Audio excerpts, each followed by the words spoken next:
11월 1일 첫 주일을 맞이합니다. 가을이 이제 깊어갑니다.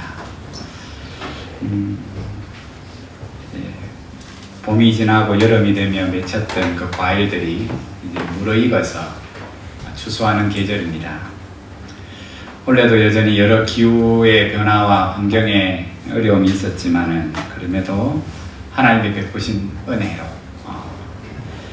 그 은혜를 손으로 보고 눈으로 만지면서 특별히 한 해 수고한 농부들이 그 추수의 열매를 인해서 하나님 앞에 감사하는 계절입니다.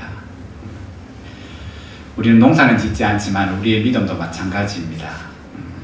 우리 인생의 주가 되신 하나님은 수고한 농부들이 그 하나님 앞에 그 열매를 가지고 감사하는 것처럼 하나님은 우리에게도 오늘 예배하는 우리에게 열매를 보기를 원하셔요.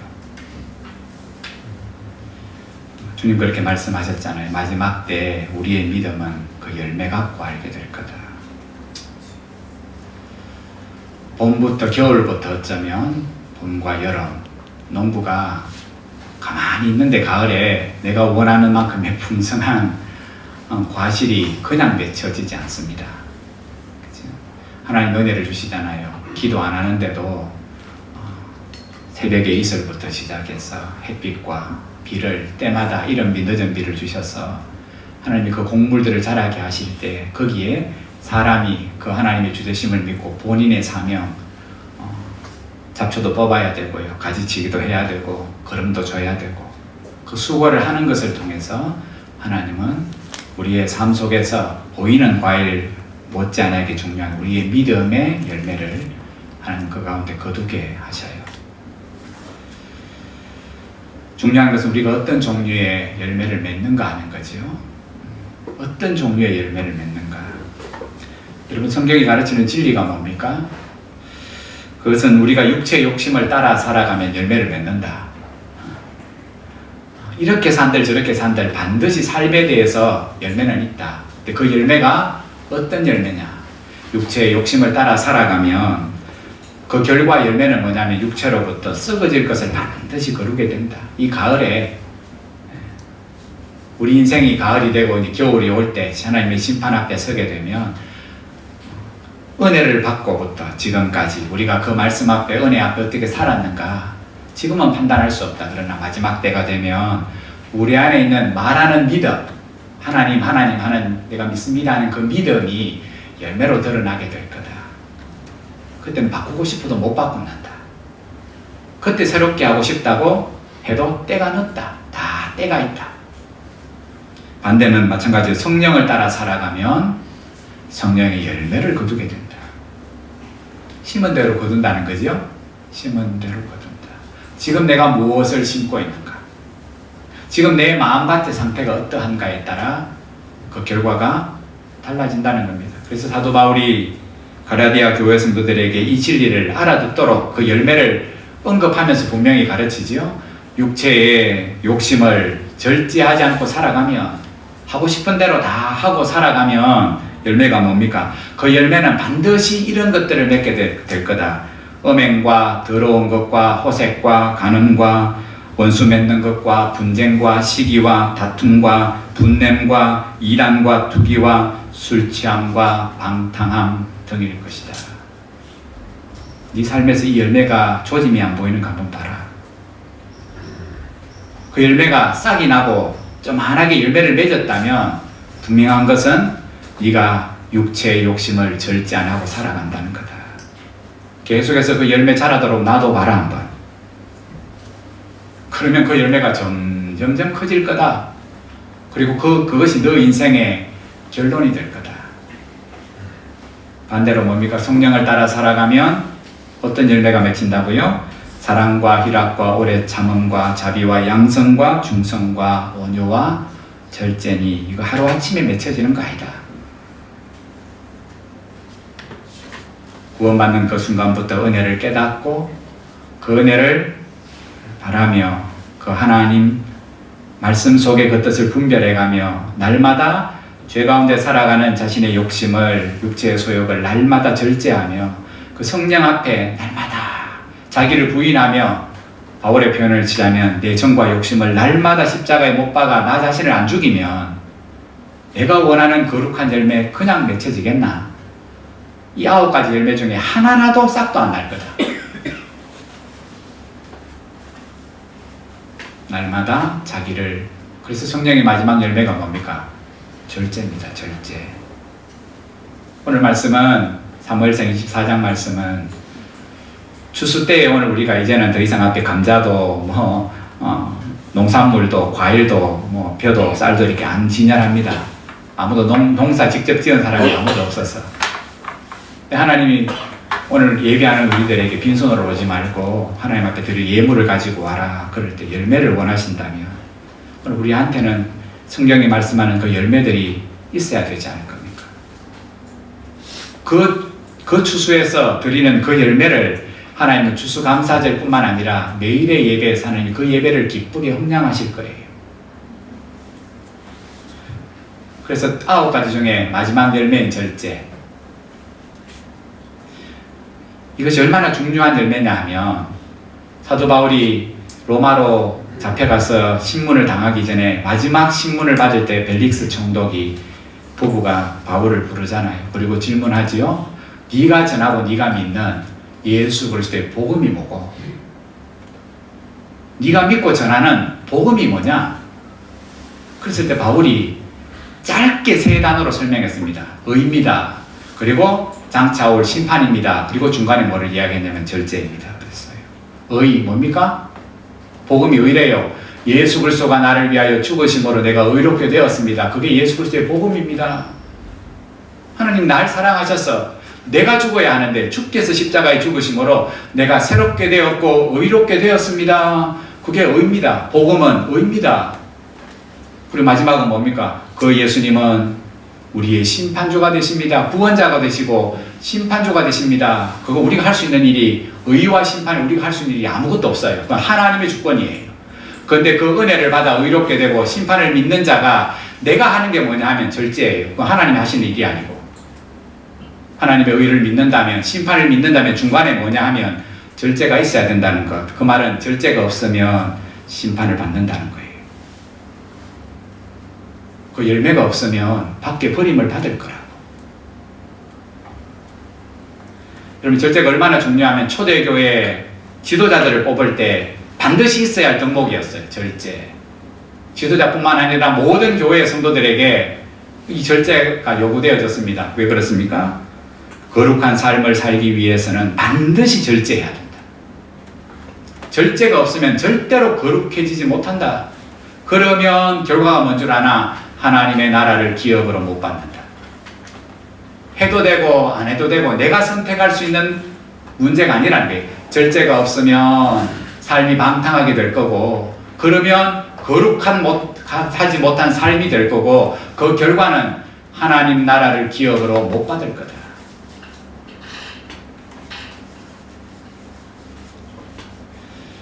여러분, 오늘 여기서 절제라는 단어, 세상에서도 절제를 요구하잖아요.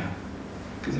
근데 사전적인 의미의 절제는 이렇게 나와 있습니다. 정도를, 기준이 있는데 그걸 넘지 않도록 알맞게 조절하거나 제어하는 힘.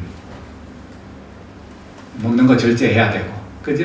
놀고 싶은 거, 노름하고 싶은 거, 뭐 방탕하고 싶은 것들 내 욕구대로 다 하지 않는 것, 어느 정도 제어하는 거, 그죠? 조절하는 거, 적당하게.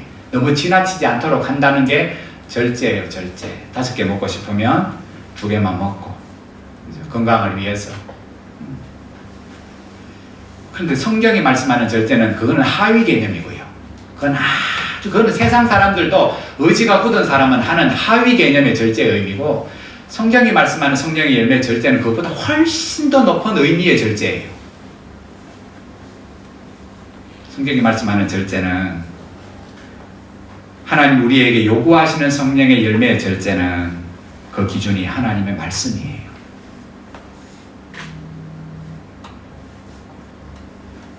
하나님의 말씀이 절제의 기준이고, 그 말씀에 맞추어 생각하고 행동하는 것을 성령의 열매 절제라고 말해요. 오늘 다르게 표현하면, 오늘 설교 제목이 길지요. 제가 절제를 이렇게 설명해 놨습니다. 절제, 하나님이 금하신 것을 하지 않는 것, 그게 절제예요. 하나님 말씀에 맞지 않는 생각, 하나님 말씀에 맞지 않는 행동은 안 하는 게 절제예요. 여러분, 브레이크가 고장난 자동차는 언덕에서 내려오면 어떡합니까? 그 운전대를 잡은 사람이 아무리 자기 차 멈추려고 해도 브레이크가 고장났는 데다가 내리막을 내려가면요, 자기 차지만, 자기 소유이지만, 자기가 돈 주고 샀지만 억제가 안 돼요. 그죠? 뭔가 부딪혀서 깨지고 누가 다치거나 죽어야지만 차가 서요. 절제가 없는다는 것은 삶의 브레이크가 고장났다는 거예요. 뭐 언제 어디서 어떤 일을 당할지 모르는 위험한 상황이라는 거예요. 하나님의 말씀이 없으면 그 말씀에 비추어서 행동하고 생각하지 아니하면 그 브레이크가 고장난 위험한 자동차와 똑같다는 거예요. 그럼 우리가 살아가는 사회에도 보면 곳곳에 금지라는 팻말이 막 붙어 있어요. 그죠? 뭐하게 하는 겁니까? 네 마음대로 행동하지 마라. 절제를 요구하는 거잖아요. 금지.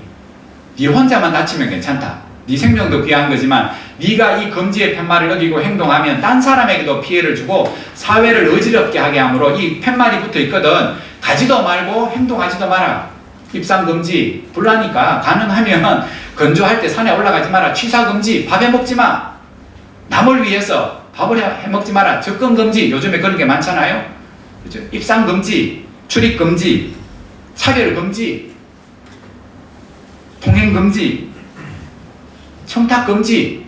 그죠? 그 결과가 나쁘기 때문에 개인이나 사회를 위해서 금지 팻말을 갖다 붙이고 그 법으로 만들면서 제발 하지 말라고. 당신의 유익과 사회의 유익을 위해서, 덕을 위해서 하지 마십시오. 금지예요, 금지. 금지하는 것을 어기면 뭐가 옵니까? 그에 관한 처벌을 받습니다. 오늘 본문도 하나님의 말씀을 따라 금지하는, 하나님이 하지 마라 하는 그 말씀 앞에 절제하며 살았던, 순종하며 살았던 사람과 하나님이 하지 말라고 끊임없이 입이 닳도록 말씀하시는데 그 말씀과 아무 상관없이 나는 괜찮다고 말하면 금지 팻말 띄워버리고 발로 밟아버리는 그런 사람, 그 사람을, 두 사람을 오늘 소개합니다. 전자는 다윗이고 후자는 사울 왕이에요. 여러분, 다윗의 이름이 성경에 언제 등장하냐 하면 사무엘상 16장에 처음 등장해요. 어린 꼬마로 이름이 처음 성경에 나옵니다. 다윗. 그래서 사무엘상이 31장까지 나와 있는데 그때 하나님 앞에 이제 기름 부음을 받잖아요. 어린 꼬마가 하나님 앞에 기름 부음을 받습니다. 근데 그가 등장하는 배경은 갑자기 왜 다윗이 새롭게 왕이 살아있는데 기름 부음을 받냐 하면 먼저 기름 부음 받은 사울 왕이 선지자가 전하는 하나님의 말씀, 왕이여 이게 기준입니다. 이 말씀 따라 당신이 너무 지나친 것이 없는가, 잘못된 것이 없는가, 벗어난 것이 없는가, 이 말씀을 듣고 다시 조율해야 됩니다. 맞춰야 됩니다. 여기에 절제해야 됩니다. 선지자가 하는 역할은 그거예요. 그죠? 그 소리를 듣고 결정하는 건 사울이고, 선지자가 사무엘이 사울 곁에서 하나님의 소리를 본인이 듣고 왕이여 이게 하나님의 소리입니다. 이 하나님의 목소리입니다. 이 목소리 들어야 됩니다. 자꾸 당신의 속에 있는 그 욕심의 소리, 사람의 소리 자꾸 들으면 안 됩니다. 그럼 시험에 빠집니다. 그렇게 선지자가 옆에서 절제하라고. 왕이 지금 지나쳤다고. 하나님의 종이해야 될 일들을 왕이 나서서 지금 교만하게 행했다고, 지나쳤다고. 오늘 절제를 요구하며, 다르게 말하면 하나님의 말씀을 맞추어 그렇지 못한 것들을 회개하고 불순종한 삶들을 돌이키라고 사무엘이 끊임없이 지적하지만은 사울은 안 들어요. 듣는 채 하면서 안 들어요. 그래서 하나님이 대안으로 그 사울을 버리시고 어린 꼬마 다윗을 등장시키며 그에게 기름을 부으신 거예요. 그렇게 기름 부음 받은 어린 꼬마가 기름 부음을 받고 나서 가장 가장 먼저 하나님이 그에게 시키신 일이 뭐냐 하면 하나님 말 안 듣는 사울왕, 그 사울왕이 성경에 보면 악령 귀신이 들렸어요. 미친 거죠. 그래서 어린 꼬마가 그 왕 곁에 가서 수금을 타며 오늘 하나님을 찬양하는 노래를 불렀어요. 그러면 신기하게도 어린 꼬마가 수금을 타며 부르는 그 찬양의 소리를 들으면 사울이 귀신이 나가고 맑은 영이 되고, 또 떠나면 곁에 없으면 다시 악령이 되는 게 반복이 돼요. 어쨌건 어린 꼬마 기름 부음 받은 다윗이 가장 먼저의 사명은 그 왕 곁에 가서 오늘 하나님을 찬송하는 찬송을 그의 영혼에 들려주는 일이었어요. 그러다가 왕이 신임을 얻어갖고 이제 왕이 무기 드는 자로 삼아요. 네 내 옆에 있으면서 내 무기를 들어라. 그러다가 우리가 너무 잘 아는 블레셋과의 전쟁이 일어나잖아요. 그때 골리앗이 등장하게 되고 잠시 집에 머물러 있던 어린 꼬마가 형들에게 아버지 신부로 맞다가 그 골리앗을 죽이는 그 사건이 그 과정 속에 일어나잖아요. 그리고 세월이 조금 흘러서 다윗이 좀 자랐을 때 전쟁 영웅이잖아요. 그래서 사울이 그 다윗을 불러서 자기 사위 삼을 뿐만 아니라 이스라엘의 군대 장관으로 삼아요. 그래서 이제 사울을 대신해서 다윗이 나가서 전쟁을 하잖아요. 근데 나가는 전쟁마다 이겨요. 성경에 이렇게 나옵니다. 그를 군대 장관으로 삼으니 백성과 신하들이 기쁘게 여기더라. 아이고 왕이 잘했다고. 왕이 정말 군대 장관으로 잘 선택했다. 그때까지는 괜찮습니다. 근데 문제는 그렇게 군대 장관이 되어 나가는 전쟁마다 이기고 전리품을 가지고 돌아올 때마다 그 군대를 기다리는 많은 사람들이 도로에서 그 군대를 환영하는 노래를 불러주는데 그 노래가 사단이 돼요. 여인들이 어떻게 노래를 부릅니까? 사울은 천천히요, 다윗은 만만이라. 표현하면 사울은 혼자서 1000명을 죽인다면 다윗은 10,000명을 죽인다. 그 소리가 귀에 확 꽂히는 거예요. 여러분 그것을 긍정적으로 평가하면 한 명이 10,000명을 죽이는 부하가 자기 부하라면 얼마나 든든해요. 그죠? 자기는 혼자서 1000명을 상대하고 다윗 혼자서 10,000명을 상대하면 두 사람 합치면 11,000명을 상대할 수 있잖아요. 그렇게 해석 안 하고 여인들이 부르는 소리에 그죠? 마음이 상하기 시작해요. 나는 1000명인데 다윗은 10,000명이라고? 지금 비교 상대가 아니잖아요. 자기는 왕이고 다윗은 장관이고. 그런데 그 여인들이 부르는 노래가 다윗의 마음을 비뚤어지게 하기 시작합니다. 성경에 보면 사울이 불쾌하여 이렇게 나와요. 기분 나빴대요. 그러면서 그 마음에 있는 시기심이 격동되기 시작해요. 그리고 나서 성경이 이렇게 말합니다. 사울이 다윗을 주목하니. 사사건건 보는 겁니다. 뭔 말하고 다니는가. 사람들이 다윗에 대해서 뭔 말을 하는가. 아마 사람들 보냈을 거예요. 첩자들 보내갖고 지나가는 생긴 척 해가 사람들 모일 때마다 무슨 소리 하는가. 당연히 하겠죠. 뭐 자자하게 다윗이 전쟁에서 벌였던 여러 영웅담 이야기를 막 하면 사울에게 들려줬을 거예요. 안 그래도 지금 불쾌하고 시기심이 나서 미워 죽겠는데 자꾸 다윗 잘한다는 소리 자꾸 듣기 시작하니까 뭡니까? 다윗의 마음이, 이 바울의 마음이 성경에 보면 두려운 마음이 들기 시작해요. 저러다가 내 왕이 빼앗기는 게 아닌가. 지 혼자 생각하는 거예요. 다윗은 꿈에도 그렇게 할 마음이 없는데 그냥 왕에게 충성하며 어린 꼬마 때부터 수금을 타며 왕이 건강해지기를, 나라가 건강해지기를 위해서 하나님의 부름을 받아 그냥 자기는 신실하게 살아가는 것밖에 없는데 사울 지 혼자 이런 생각하고 저런 생각하고 이 말 듣고 저 말 들으며 결국에는 두려운 마음이 이제 뭐로 바뀌냐 하면 그러면 뭐 해야 되겠다, 제거해야 되겠다. 저거 점점 힘이 커지면 나를 쫓아내지 않겠냐라는 생각에 드디어 부하들에게 다윗을 죽이라는 명령을 내리잖아요. 그 명령에 다윗은 아무것도 한 게 없는 거예요. 왕과 나라를 위해서 충성한 것밖에 없는데 그래 모함꾼 반역자가 되어서 그 모든 수모를 뒤집어 쓰고 광야로 쫓겨가게 되고 그 노숙 표현하면 노숙자 생활을 10년 가까이 합니다. 여러분 여인의 노래에서 시작돼요. 죽이라는 사살 명령이 내려지기까지 그 과정에서 사울 왕에게 우리가 유의해서 봐야 될 게 뭐냐 하면 이 단어예요. 다윗을 주목하니. 그러면 다 넘어진다는 거예요. 여러분 사울이 왕된 거 누구 때문입니까? 하나님이 그를 왕으로 세우셨잖아요. 하나님이 그 사울에게 요구한 거 땅 가면 땅 넓히라, 나라를 부강하게 만들어라. 하나님이 그런 부담을 하나도 안 줬습니다. 딱 한 가지, 너는 나만 경외해라. 그러면 내가 모든 거 책임질게. 하나님 그렇게 약속하셨어요. 다르게 표현하면 나만 주목하라고, 내 말만 잘 들으라고, 내가 전하는 소리에 네 귀를 기울이고 순종하라고. 그러면 복이 있을 거라고, 전쟁에 이길 거라고.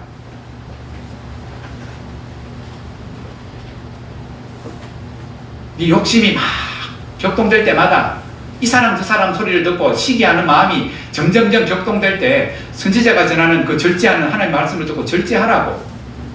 생각도 절제하고 말도 절제하고 행동도 절제하고, 절제 안 하면 망할 거라고. 아무런 삶의 열매가 없을 거라고. 시작은 좋잖아요. 왕으로 시작했잖아요. 끝에 가면 망할 거라고. 그 하나님을 주목해야 되는데 누구를 주목해요? 사람을 주목하는 거예요. 사람. 그러니까 뭐에 듭니까? 시험에 들지요. 시험에 들지요. 100명이면 100명, 10,000명이면 10,000명. 사람을 주목하기 시작하면 다 시험에 들어요. 마귀가 바라는 거잖아요. 오늘 사울이 그 시험에 딱 든 거예요. 아니 본인이 선택한 거예요. 선지자를 통하여 왕이여 절제하십시오. 생각도 절제하고 마음도 절제하고. 당신 혼자 생각하는 겁니다. 그거. 다윗은 반역을 피할 생각이 추호도 없습니다. 근데 지 혼자 확신하는 거죠. 살려주면 반드시 내 왕이와 내 자식이 죽을 거라고. 그러므로 내가 먼저 죽여야 되겠다. 그 결과는 그가 하나님을 주목하지 않았기 때문이며 하나님의 말씀에 그가 귀를 기울이지 않았기 때문이고, 그가 하루아침에 그렇게 된 게 아니라 하루하루 그렇게 살았던 거예요. 그 중심에 하나님을 두지 않았지요. 죄가 뭡니까? 하마르티아. 그 중심이 하나님을 향하여 표적으로 삼고 있지 않는 모든 것들이 죄라고요. 생각이나 행동이 하나님을 벗어나면, 말씀을 벗어나는 모든 것들이 죄라고요. 분냄, 당 짓는 것, 오늘 분명히 바울이 말하잖아요. 분내는 게 세상으로 형법에 걸립니까? 안 걸립니까? 제가 법을 잘 모르지만 화낸다고 감옥에 가두지 않습니다. 화내갖고 남을 두드려 패서 그게 고소가 당하면 법을 통해서 재판을 받지만은 화낸다고 감옥에 안 갑니다. 근데 성경은 뭐라고 말합니까? 분내는 거, 그거 하나님 앞에 죄다. 투기하는 거 얼마든지 그럴 수 있다. 시기하는 거 얼마든지 그런다. 근데 성경은 뭐라고 말합니까? 그거 죄다. 그거 뭐를 증명하는 줄 아냐? 네가 성령을 따라 안 산다는 거다 지금. 그거 지금 별거 아니지? 한번 분내는 거 지나가는 것 같지? 그거 안 제거하면 점점점 그 열매는 커진다. 하나님 앞에 추수감사. 야, 과일 가져올라 하지 말고 하나님 앞에 감사헌금을 드리지요. 추수감사. 은혜를 기억하고 감사하는 것, 그 하나님 기쁘게 받으실 거예요. 더불어 그거 못지않게 하나님 우리에게 바라시는 것은 우리의 삶을 원하시잖아요. 왕이여, 하나님이 제사를 기뻐하는 줄 압니까? 사무엘이 그랬잖아요. 사울에게 하나님이 좋은 양을 바친다고 하나님이 그거 좋아하실 줄 압니까? 아닙니다. 하나님은 순종의 예배를 더 기쁘게 받으시는 겁니다. 왕이라 내놨고 그것도 모르냐고.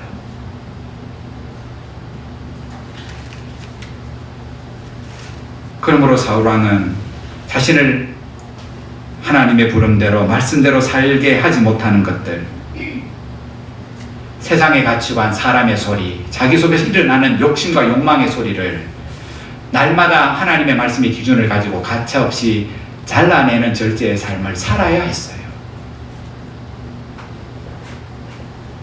그러나 사울은 끝까지 그 일을 무시하고 경시하잖아요. 그 결과 뭐합니까? 돌이킬 수 없는 지경에 빠지잖아요. 그래서 사울의 적이 되어버린 다윗이 광야에서 도망자의 삶을 10년 동안 살아가다가 우리 사무엘상 마지막 장 31장이 되어서야 사울이 죽는 것을 통해서 그 손에서 도망자의 신세에서 비로소 겨우 벗어나요. 여러분, 다윗의 입장이 되어 보십시오. 한 그는 왕에게 충성하고 나라에 충성해서 몸바쳐 헌신한 것밖에 없는데 돌아온 것은 반역자라는 명패가 붙어갖고 오늘 10년이라는 세월을 그렇게 불안하기 그지없는 노숙자의 삶 같은 삶을 10년 가까이 살아야 했어요. 그게 16장에 하나님의 기름 부음 받아서 딱 시작되는 그 순간부터 사무엘상이 끝나는 31장까지 그 긴 세월 동안 고생합니다. 그런데 성경은 그게 고생만 한 게 아니라 그 긴 세월을 통해서 하나님은 하나님의 은혜 속에서 다윗은 자신을 절제하는 사람이 돼요. 그냥 낭비한 시간이 아니었습니다.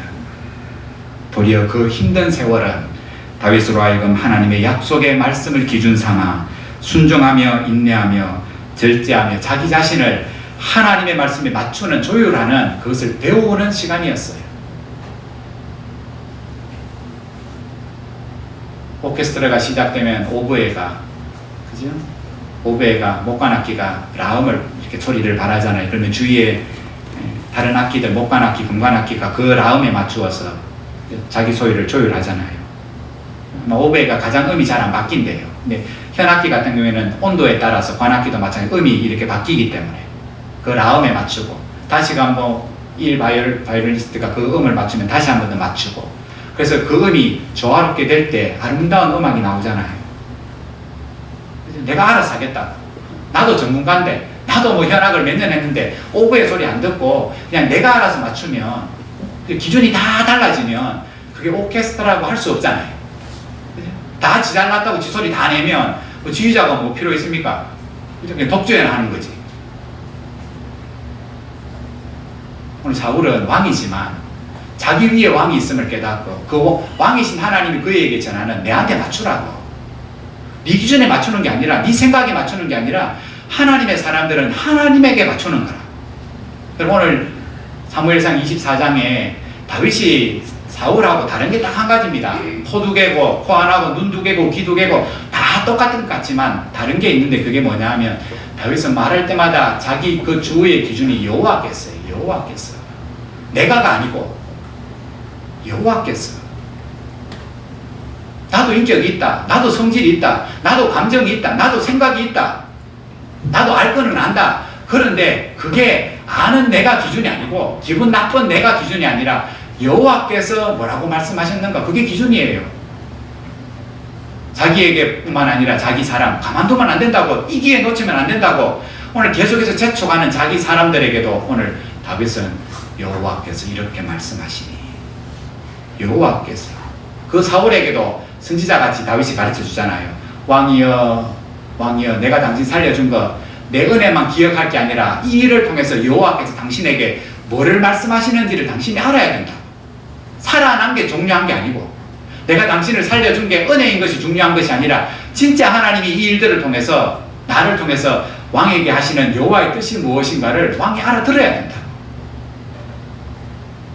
하나님은 당신에게도 여전히 기회를 주시며 하나님 앞에 열매가 있는 삶이 되기를 원하신다.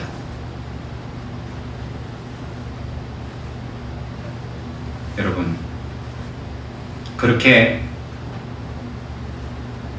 사울은 다윗을 죽이려고 수많은 정보를 수집하고 한 명 죽이려고 3,000명 동원하잖아요. 그죠? 그렇게 동원해서 죽이려고 애를 써보지만 실패로 돌아가요. 성경이 이렇게 말합니다. 왜 못 죽이냐? 그 많은 정보를 가지고 그 많은 군대를 다 동원해서도 왜, 물론 600명이 함께 움직이지만, 그죠? 그걸 못 찾아내고 왜 못 죽이는가? 성경은 그 이유를 이렇게 말합니다. 하나님이 다윗을 사울의 손에 넘기지 아니하시니라. 끝났다는 거예요. 이미 다윗은 하나님의 손에 있다는 거예요. 사울이 아무리 정보를 모으고 아무리 사람을 설득하고 자기 편으로 만들어도 하나님은 다윗을 보호하시기 위해 다윗을 자기 손에 딱 쥐고 계시다는 거예요. 그러면 그거 알아야 되는데, 그러면 절제, 아 그렇구나, 내 힘 갖고 안 되는구나, 이거 하나님이 다윗 편이구나, 그러면 자기가 그것을 인정하며 그 쫓는 삶을 포기하고 절제해야 되는데, 이건 죽자 사자 해보자는 거예요. 네가 끝나나 내가 끝나나 해보자면서 사울이 끝까지 달가들어요.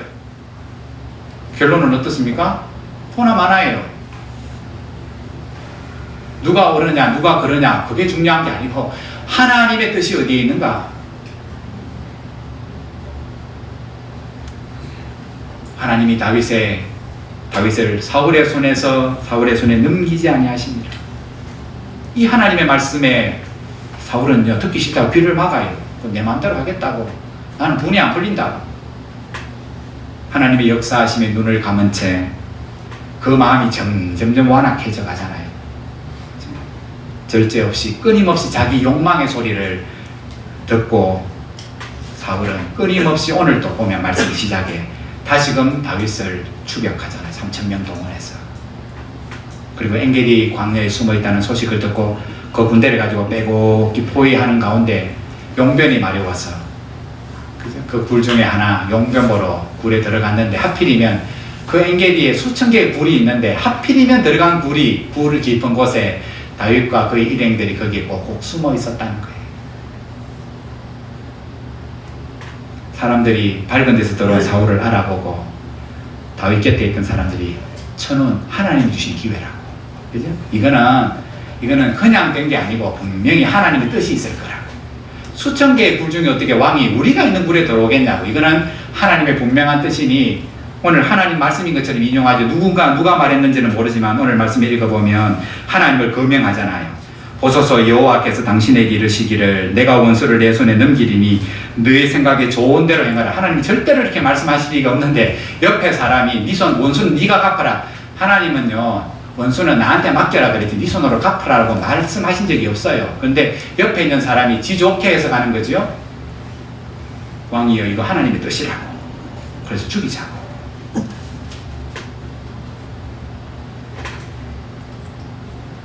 부축이지만은 하나님의 승리라고 부축이지만은 그들의 바람과 달리 옷자락만 뺄 뿐 살려보내잖아요. 그리고 그 일조차도 마음에 찔려 다윗은 그 왕에게 뿐만 아니라 계속 죽이는 것에 대해서 안 죽였다고 어쩌면 원망하는 마음, 죽이면 고생이 끝날 건데 라는 그 아쉬운 마음을 가지고 있는 일행들에게 왜 안 죽였는지 그 이유를 분명하게 말하잖아요. 왜 안 죽였습니까? 왜 철천지 원수, 선을 악으로 갚는 그 사울왕을 하나님이 기회를 줬다고 해석할 수도 있는데 왜 그 기회를 놓쳐버립니까? 이유는 단 한 가지입니다. 내가 손을 들어 여호와의 기름 부음 받은 내 주를 치는 것은 여호와께서 금하신 것이니 그는 여호와의 기름 부음을 받은 자가 됩니다. 여러분 죽여야 되는 이유는 수도 없이 많았어요. 내가 저 사람을 죽여야 되는 이유 수도 없이 많은데 죽이지 말아야 될 이유는 딱 한 가지였어요. 그게 뭡니까? 하나님이 금하셨다. 하나님 안 기뻐하신다. 하나님 원하시는 게 아니다. 그게 딱 한 가지 이유예요. 죽일 이유는 만 가지인데 하지 말아야 할 이유는 딱 한 가지.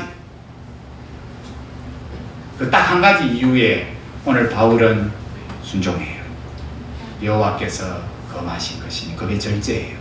오늘 설교 제목 제가 길게 잡았습니다. 주보를 보시면 절제가 뭔가. 성경에 일면 절제는 하나님이 금하신 것을 하지 않는 것. 만 사람이 다 괜찮다고 하라고 욕하라고 고소하라고 저주하라고 죽이라고 만 사람이 괜찮다고 다 이야기해도 하나님이 금하신 것이라면 그 하나님의 말씀에 순종하는 것 그게 절제예요. 쉽지 않죠.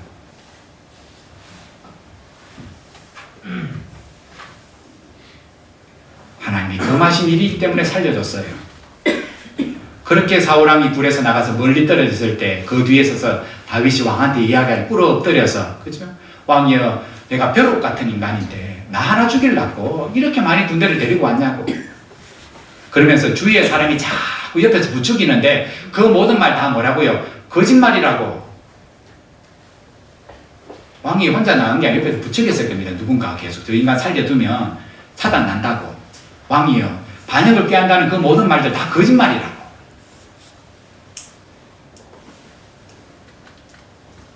그러면서 수많은 굴 중에서 그 굴 속에 하나님께서 사울을 들어오게 하신 이유에 대해서 다윗이 다시 한 번 더 설명해요.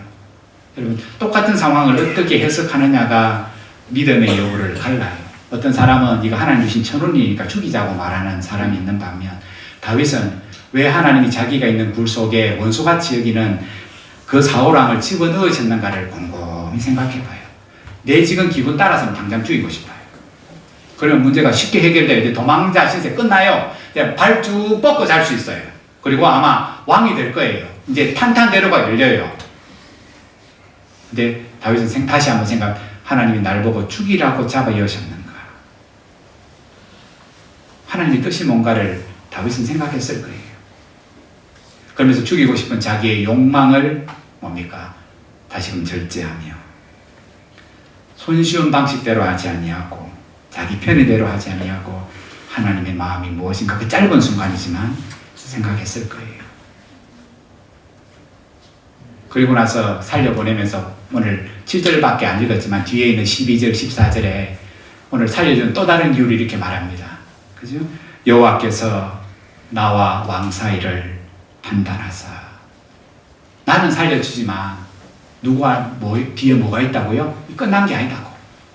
내가 당신을 살려보내는 이유는 여호와께서 당신과 나 사이에 반드시 판단하사 여호와께서 나를 위하여 왕에게 뭐 하실 거라고? 보복하실 거라고. 그 왕도 이 문제를 살았다는 것으로 그냥 안도하고 지나갈 문제가 아니라고. 당신이 죄 없는 사람을 죽이려고 찾아왔기 때문에 이 죄는 당신을 넘어지게 할 거고 하나님이 반드시 보복하실 거라고. 그러면서 이렇게 말하면 내 손으로는 왕을 해야 하지 않겠나이다. 얼마나 지혜로운 사람인지 몰라요.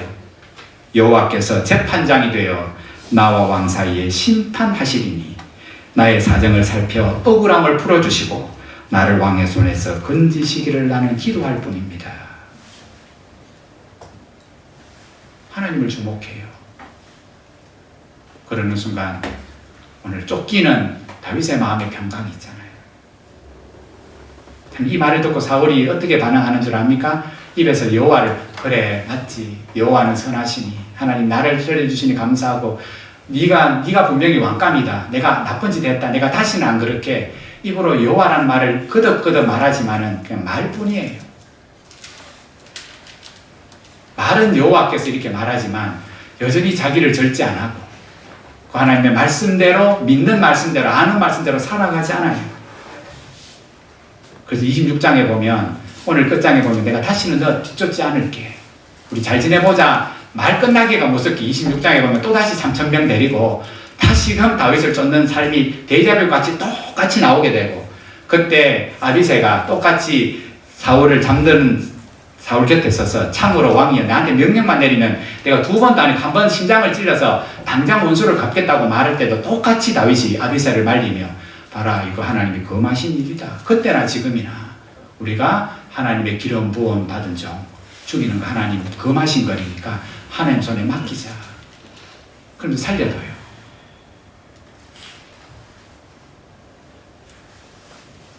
여러분 하나님의 살아계심을 믿기 때문에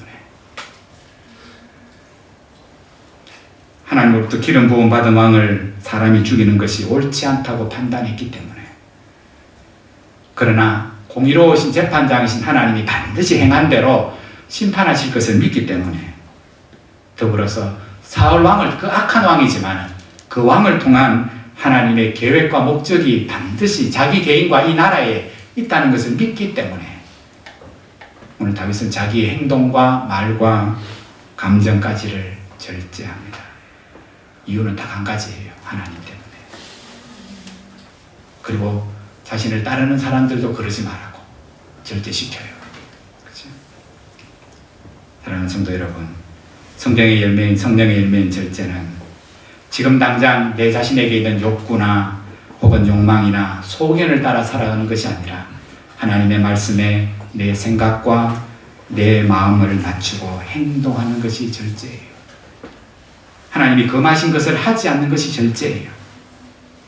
절제는 자신을 죽이려고 혈안이 된 왕으로 인해서 말할 수 없는 고통과 불편을 겪으면서도 자기 손으로 그 문제를 해결하지 않고 대신 하나님의 말씀과 그 섭리에 맡기는 것이 절제예요. 그 하나님이 그 일에 개입하셔서 일하시도록, 하나님이 옳고 그름을 판단하시도록 내가 할 수 있는 일은 뭐냐면 그 하나님을 믿는 믿음 안에서 참고 기다리며 잠잠하는 거예요. 여러분, 11월은 하나님의 은혜로 자연이 순응하여 풍성한 열매를 거두는 계절이에요. 이 자연은 하나님의 섭리에 다 순종해요. 바람아 불어라 그러면 불고, 구름아 흘러가라 하면 구름아 비를 내리라 하면 비를 내리고, 나무야 열매를 맺어라 싹이 나라 그러면, 꽃아 아름다운 꽃을 피워라, 낙엽아 아름다웠게 오늘 표현하면 지금 말하는 단풍이 들어라, 사람들이 기쁨을 줘라, 내 영광을 드러내라 하면 자연은 하나님의 뜻 앞에 지원받는 그날부터 이때까지 그 하나님의 말씀에 순응하며 절제하며 살잖아요. 가끔 이제 이게 계절을 잘 모르고, 그죠? 가을인데 안 피어야 될 봄꽃이 피는 때는 있기는 하지만 어쨌든 온 자연은 하나님의 말씀 앞에 순응하며 자기의 삶을 절제하며 꽃이 피어야 할 때, 열매를 맺어야 할 때 그것을 맺으며 살아갑니다. 이번 달 그 은혜를 기억하고 감사하는 추수감사절이 셋째 주에 있습니다. 농사를 짓는 농부라면 거둔 곡식, 과일들을 가지고 하나님 앞에 나아가 감사할 것이고 그 예배를 하나님이 기쁘게 받으시겠지요. 그렇다면 우리는 하나님 앞에 무엇을, 어떤 열매를 가지고 나아가야 하겠습니까? 미가 선지자가 이렇게 말씀합니다. 내가 무엇을 가지고 여호와 앞에 나아가며 높으신 하나님께 경배할까? 내가 번제물로 1년 된 송아지를 가지고 그 앞에 나아갈까? 여호와께서 천천의 수양이나 만만의 강물 같은 기름을 기뻐하실까? 내 허물을 위하여 내 맏아들을, 내 영혼의 죄로 말미암아 내 몸의 열매를 드릴까? 사람이 주께서 선한 것이 무엇임을 내게 보이셨나니 여호와께서 내게 구하시는 것은 오직 정의를 행하며 인자를 사랑하며 겸손하게 내 하나님과 함께 행하는 것이 아니냐. 지혜는 주의 이름을 경외함이니라. 그 주님과 동행하는 일에 방해되는 모든 것들을 날마다 농부가 그 가지를 전지하는 것처럼 잘라내고, 다시금 진리의 말씀을 내 삶의 기준으로 삼고 날마다 내 생각, 내 말과 행동을 절제하며 하나님이 바라시고 원하시는 구원, 거룩을 이루어가는 성도의 삶이 바로 하나님 앞에 드릴 추수의 예물이고 매일마다 하나님이 기쁘게 받으실 헌물이 아니겠습니까? 하나님이 검하신 것, 하나님이 내 삶의 절대적인 기준이 되어 그 말씀이 이끄는 대로, 깨닫게 하는 대로, 그 말씀이 은혜 주시는 대로 우리의 죄된 본성과 반대되는 것이지만 성령의 은혜를 날마다 사모하고 그 은혜를 덧입어 하나님 기뻐하시는 믿음의 삶을, 아름다운 열매를 더 풍성히 맺어가는 저와 여러분 되기를 주의 이름으로 축복합니다.